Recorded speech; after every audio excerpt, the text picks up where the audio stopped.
Hello, I'm Troy Hutchison at GOAZCATS.com, joined alongside Coein, Kinney, and this is your Sunday Rewind.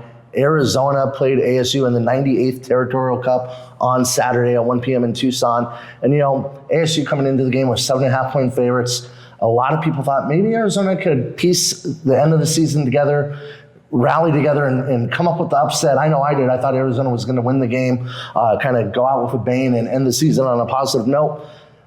Far from it. It was all ASU start to finish. The Sun Devils went on to win 49-7. At one point, it was 35-0, and you started to have flashbacks of the 70-7 game up in the press box. Like, is this really happening? Poor tackling, poor offensive execution, poor blocking. Anything and everything that could go wrong for the Wildcats did. Your takeaway from the game? Well, what is there not to be said that what you just said, honestly? Going into the game, during the press conferences, like Tyler Luke, for example, said, records are out of the book with this one. And that's pretty much the case with the rivalry games. You play each other every year. You kind of have a good idea of what you're going to get yourself into. The records versus each other don't really matter. But in this one, it looked exactly like Arizona's season, all tied up in one little nice bow. Honestly, like all the bads just stacked up onto each other, and it was a complete destruction, honestly. It was hard to watch. Yeah, and then, you expect these games to go a little bit back and forth. It felt like the team really gave up, especially on the defensive side of the ball. Cam Scadaboo, phenomenal running back for ASU, do it all running back. 177 yards on the ground, handful of missed tackles.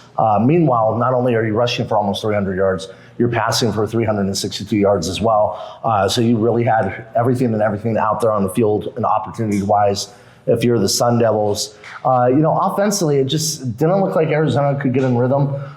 Some poor play calling, in my opinion, which we've seen throughout the season. But, I just want to get your thoughts on the fourth down situations. We saw 4th and 2nd in the second half. Arizona decided to punt there. And then a 4th and short where they lined up for the 45-yard field goal, I believe, or 55-yard field goal. Right, Missed field goal there. There was a penalty that backed it up.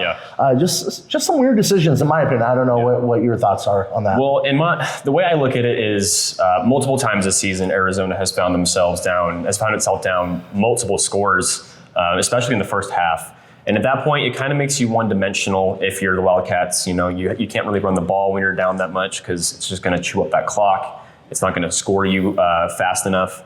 So in those situations when you're down multiple scores, you have no points on the board even. I mean, you need some type of juice, some type of life to get you moving. I mean, it's different if you're kicking a field goal down, 10-0, but it was 14-0. And the way these things have gone in the past, like the situations in previous games that we've seen, Arizona needs touchdowns in those points to hopefully propel itself back into some sort of contention. So I kind of agree with you. I think it's kind of questionable decision-making for sure, especially the punt, because they're probably going to go down and score once again. That's all they've shown so far in the game. And so I'm right there with you. I think, you kind of need to be more aggressive on those 4th down situations if you want to have a chance. Yeah, just going back to the punt real quick, Brett Brennan talked about it after the game, saying, they're on their 43-yard line. I think they're on their 48-yard line, to be honest. Yeah. But the 4th and 2nd situation, he didn't want to go for it, setting up ASU's offense to go down the field and score really easily. The previous possession, Arizona State went down the field, got down to the 3-yard line, missed a field goal, gimme field goal, hit the upright. Right. I mean, it's 35-7 at that point. Let's be real. It's 35-7 late in the third quarter. Your fan base is kind of dead in terms of the stands. You need life. You need juice. It's 4th and 2nd. If you can't pick that up, what are you doing out there on the football field? I think you need to go for it. I think it was a poor play call and a poor coaching decision and kind of a poor excuse within the game.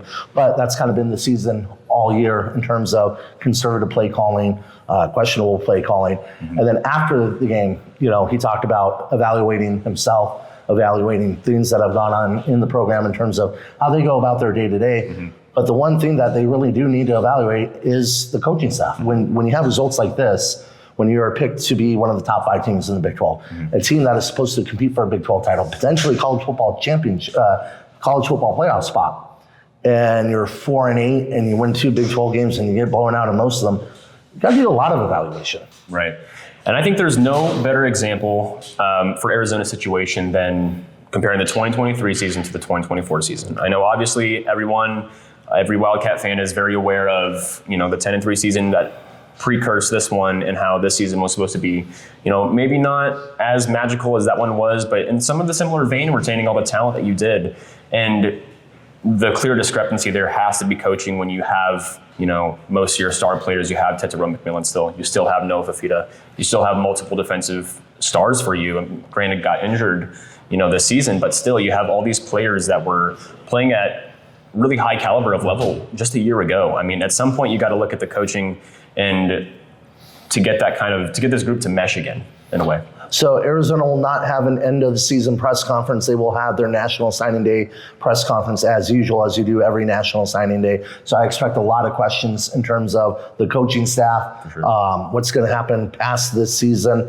Yes, you'll get some questions about National Signing Day, and we'll have continuous coverage on GOAZCATS.com for that. But all in all, one of the more disappointing seasons in program history when you're coming off a 10-win season and you don't even make a bowl game. You look at 1998 when they went 12-1. I believe they went 6-5 the next year. At least they made a bowl game, or they were around a bowl game eligibility. 1994, they went 10-2. The next year, they're around that 6-5 mark. Mm-hmm. It didn't even feel close to a bowl game situation. So to me, this is the most disappointing season in program history. But Arizona wraps up the season 4-8.